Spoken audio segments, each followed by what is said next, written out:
আমাদের young generation, even আমরা নিজেরাও অনেকেই আছেন দাম্পত্য সম্পর্কটার ভ্যালু এবং মূল্য তারা বুঝেন না, কারণ তাদের এখন খুব ভালো সময় যাচ্ছে।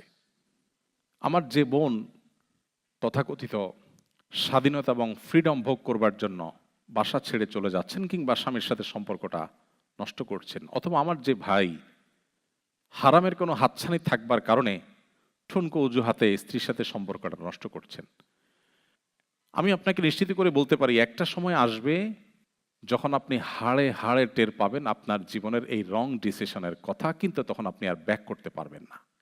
দেখুন, আমাদের কাছে শত সহস্র মানুষ দুঃখ গাথা নিয়ে আসে। বহু বোনের, বহু ভাইয়ের চোখের পানি আমি দেখেছি, যখন দেখেছি একটা বয়সে এসে তারা বুঝতে পারছেন যে তারা ভুল করে ফেলেছেন। কেন ইসলাম আমাদেরকে বলেছে স্যাক্রিফাইস, স্যাক্রিফাইস এবং স্যাক্রিফাইস করতে? দাম্পত্য জীবনের শুরুতে মাঝে অনেক জোয়ার থাকে, কিন্তু যদি কেউ এটাকে ওভারকাম করে চলে যায় তখন তার জীবনে শান্তি আর শান্তি। আমি আমার বোনদেরকে বলতে চাই, এবং সব সময় আমি বলি, সব জায়গায় বলার চেষ্টা করি, দেখুন, আমাদের দেশের প্রেক্ষাপটে নারীরা নানা কারণে নিগৃহীত। শাশুড়ি অত্যাচার করে, ননদ অত্যাচার করে, স্বামী বুঝতে চায় না, অনেক বোনরা এটা নিতে পারেন না, তারা সেপারেশনে চলে যান। যারা বুদ্ধিমান, যারা কোরআন এবং হাদিসের কাছে নিজেকে সারেন্ডার করেছে যে আমার আল্লাহ সৃষ্টিকর্তা আমাকে যেটা গাইড করছেন এর বাইরে কোনো কল্যাণ থাকতে পারে না, সো আমি সেটাকে ফলো করব, আমার যত কষ্ট হোক, এই ডিসিশন যারা নিতে পারেন তারা সবর করেন। সবর করলে কি হয়, আমি সবসময় বলি, মুসলিম ফ্যামিলিতে কোনো মেয়ে যদি কষ্টে থাকেও সেটা খুব লিমিটেড টাইমের জন্য, খুবই সীমিত সময়ের জন্য। আপনার স্বামী জুলুম করছে, শাশুড়ি জুলুম করছে, শ্বশুর জুলুম করছে, ননদ জুলুম করছে, দেবর জুলুম করছে, ওকে, আপনি নিশ্চিত থাকেন, আমি আপনাকে লিখিত দিতে পারি, আপনার এই সময়ের অবসান হবে, আপনি সুন্দর সুদিন পাবেন যদি আপনি ধৈর্য ধারণ করতে পারেন। কিভাবে সেটা? যখন এক দুইটা বাচ্চা হবে, সাধারণত বাচ্চারা বাপের পক্ষে থাকে না মায়ের পক্ষে থাকে? বেশিরভাগ মায়ের পক্ষে থাকে। বাপের পক্ষে কয়টা থাকে? আমার বাচ্চারা তো আমার মনে হয় না যে আমার ওয়াইফ আমি দুজনের মধ্যে আমার পক্ষে দাঁড়াবে। ভোটে যদি দাঁড়াই দুইজন, নির্ঘাত আমি হারবো এবং ওয়াইফ জিতবে। এরপর বাচ্চারা যখন বড় হয়, এরা বড় হওয়া মানে হলো আপনি স্ত্রী হিসাবে আপনার সৈনিক গড়ে ওঠা, ডানে সৈনিক, বামে সৈনিক। এখন তো আবার ফ্যামিলি প্ল্যানিংয়ের নাম দিয়ে মানুষ বাচ্চা নিতে চায় না। আহ, দুর্ভাগ্য। আমরা যারা 7-8 ভাই আছেন, তারা ফ্যামিলিগতভাবে যতটা সুখে, এক দুই ভাই যে সমস্ত সংসারে, তারা ফ্যামিলিগতভাবে ততটা সুখে না। এটা আরেক আলোচনার টপিক, আমি সেদিকে না যাই। আমি যেটি বলছিলাম যে একটা সময় ছেলে মেয়ে বড় হয়, তাদের ঘরে নাতিপুতি হয়, তখন কিন্তু ওই যে যে বুড়া সারা জীবন খ্যাস খ্যাস করছিল মহিলার সাথে, ওই বুড়ার কিন্তু কোনো বেল থাকে না। খেয়াল করছেন আপনারা কখনো?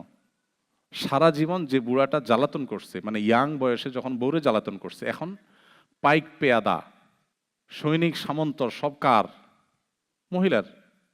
পোলাপান যখন একটু বড় হতে থাকে তখন কিন্তু একদম বেয়াদব পুরুষ, যেটা স্ত্রীকে টর্চার করে যে পুরুষ, সেও কিন্তু সোজা হয়ে যায়, কারণ বইয়ের দিকে চোখ বড় করতে দেখে যে ছেলে মেয়ের সামনে এসে দাঁড়াইছে, শুধু চোখে চোখে তাকালেই আর কিছু লাগে না, হজম হয়ে যায়, সুইচের মতো সোজা হয়ে যায়।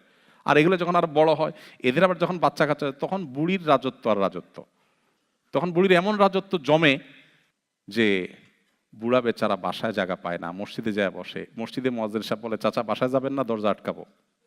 বলে, তোমরাও যে কি হয়েছে আজকাল, তাড়াতাড়ি মসজিদ বন্ধ করার জন্য পাগল হয়ে গেছো, ইবাদত করতে দাও না। আসলে তো বুড়ার বাসা জায়গা নাই, কারণ ওখানে নাতিপুতি যা আছে সব বুড়ির। তো এই জন্য দাম্পত্য জীবনে যত কষ্ট হয়, ধৈর্য ধারণ করে যদি সম্পর্কটাকে টিকিয়ে রাখা যায়, তার সুফল মানুষ পায়। কিন্তু শয়তান আমাদেরকে উস্কে দেয়। আমি একটা কথা প্রায় সময় বলি, সাক্ষাৎ শয়তান কেউ দেখছেন আপনারা? শয়তানটা দেখার সুযোগ হয়েছে কারোর? হয় নাই? ওকে, লেটস গো, আমরা দেখি, শয়তান দেখার চেষ্টা করি।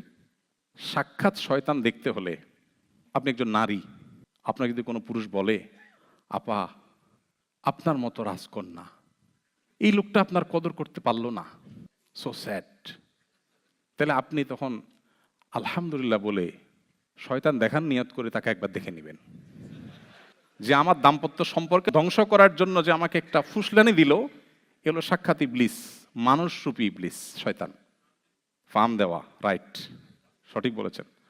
একইভাবে কোনো পুরুষকে যদি অন্য কোনো মহিলা বা অন্য কেউ এসে বলে, ভাই আপনার মতো রাজপুত্র কি না মেয়ে পাইতেন আপনার জীবনে, ইস কেমনে কাটাই দিলেন আপনি জীবনটা, তাইলে আপনিও শয়তান দেখার নিয়ত করে বিসমিল্লাহ বলে একবার দেখে নেবেন। কারণ হলে হাদিসে আসছে নবী সাল্লাল্লাহু আলাইহি সাল্লাম বলেছেন, কোনো অপরাধ, দেখেন নবী সাল্লাল্লাহু আলাইহি সাল্লামের কথাগুলো খুব সাধারণ কোনো কথা না, সিগনিফিক্যান্ট ইন্ডিকেট আমাদেরকে করে। নবী সাল্লাল্লাহু আলাইহি সাল্লাম বলেছেন, কোনো অপরাধে ইবলিস এত খুশি হয় না যত খুশি হয় কোনো স্বামীর সাথে তার স্ত্রীর যখন বিচ্ছেদ হয়ে যায় এতে। সহিহ মুসলিমের হাদিস আপনারা শুনেছেন নিশ্চয়ই, ইবলিস তার সিংহাসন পানির উপরে স্থাপন করে এবং একজন শয়তান অপরাধ করে এসে বলে, আমি আজকে অমুকরে দিয়ে খুন করাইছি। শয়তান বলে ওয়েল, তবে খুব বেশি অ্যাপ্রিসিয়েট করে না। আরেকজন এসে বলে, আমি একজনকে জীবনে মদ খাই না, আজকে তারে আমি মদ খাওয়াইছি। আরেকজন এসে বলে, আমি আরেকটা কাজ করাইছি, গিবত করাইছি, কারো হক মেরে খাওয়াইছি, ইত্যাদি ইত্যাদি। একজন এসে যখন বলে, আমি একটা দাম্পত্য সম্পর্ককে ভেঙে দিয়েছি আজ, শয়তান তখন বলে, তুমি সবচেয়ে বড় কাজ করেছো। আজকের পৃথিবীতে যদি আপনি একটু চোখটা মেলে তাকান, একটু যদি আপনি নড়ে চড়ে বসেন, একটু ডিপে গভীরে যদি তাকান, আপনি দেখবেন ফ্যামিলি ব্যবস্থাপনাকে ভেঙে ফেলার জন্য হাজারটা উদ্যোগ আজকের পৃথিবীতে নেওয়া হচ্ছে নানা নামে, যেটা আমরা টেরও পাচ্ছি না। জাস্ট পরিবার ব্যবস্থাপনাকে ভেঙে ফেলার জন্য। ওয়াই? শয়তান সবচেয়ে বেশি খুশি হয় এবং শয়তানের এই চক্রান্ত সবচেয়ে বেশি প্রতিষ্ঠিত হবে পৃথিবীতে যদি পরিবার ব্যবস্থাপনা ভেঙে পড়ে। সো পরিবারকে টিকিয়ে রাখার মতো গুরুত্বপূর্ণ আরেকটা কাজ ইমানদারের কাছে খুব বেশি নাই। এজন্য আমি বিনয়ের সাথে বলতে চাই যে এই সমস্ত পরিস্থিতিতে আমাদেরকে ধৈর্য ধারণ করতে হবে এবং পরিবারকে টিকিয়ে রাখতে হবে যে কোনো মূল্যে। আমরা আজকাল সবাই খুব বেশি অতিরিক্ত স্বাধীনতা ভোগ করতে পছন্দ করি। স্বাধীনতা ভালো, কিন্তু ইসলাম বলে অতি স্বাধীনতা নয়। অতি স্বাধীনতা মানুষকে ধ্বংসের দিকে নিয়ে যায়। তো এখানে আমরা যখন অতি স্বাধীন হতে চাই, তখন মুরব্বীদের তত্ত্বাবধানের থেকে আমরা দূরে সরে যাই। ডেফিনেটলি এটা আমাদের জন্য ক্ষতি বয়ে আনে। কি করবেন? আমি খুব মৌলিকভাবে কয়েকটা কথা বলি। নাম্বার 1, স্বামী স্ত্রী উভয়ে, পরিবারের সবাই আল্লাহর কাছে নিজেকে পরিপূর্ণভাবে সারেন্ডার করতে হবে যে আমরা আল্লাহর গোলাম, আল্লাহ আমাদের সৃষ্টি করেছেন, তার কাছে আমাদের ফিরে যেতে হবে। সো তার আদেশ নিষেধের সামনে আমাদের কোনো সে নাই, এবারে সবাই উভয় সম্মত হতে হবে।